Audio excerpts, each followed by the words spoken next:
कहते हैं जैसी संगति वैसी रंगति। नमस्ते दोस्तों, मेरा नाम है अभिनव अमित। आप देखना शुरू कर चुके हैं एजी मोटिवेशन। ये कहानी है एक राजा की जो अपने काफिले के साथ जंगल से गुजर रहा था शिकार के उद्देश्य से, लेकिन उसे दूर दूर तक कोई शिकार नहीं दिख रहा था। वो धीरे धीरे घनघोर जंगल की तरफ बढ़ रहा था। थोड़ी ही दूर पर उसे एक डाकुओं के छिपने की जगह दिखाई दी।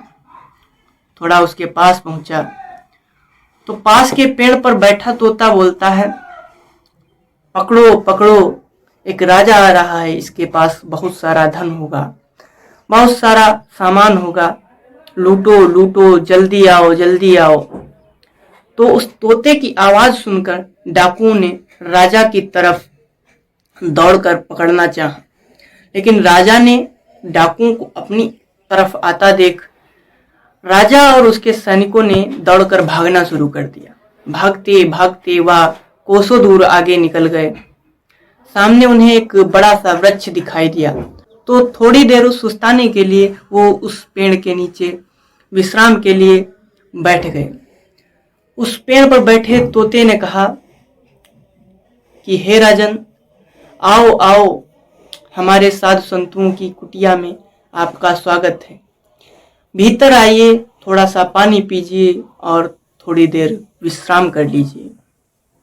तोते की आवाज सुनकर राजा बड़े हैरत में पड़ गए कि एक ही जाति के प्राणियों में इतना बड़ा भेदभाव कैसे, ये अलग अलग बोली कैसे बोल रहे हैं। राजा को कुछ समझ नहीं आ रहा था, लेकिन वो तोते की बात मानकर वो कुटिया के भीतर चले गए। कुटिया के अंदर जाने के बाद साधु महात्मा को प्रणाम किया। प्रणाम कर उनके पास बैठ गए और अपनी सारी कहानी सुनाई।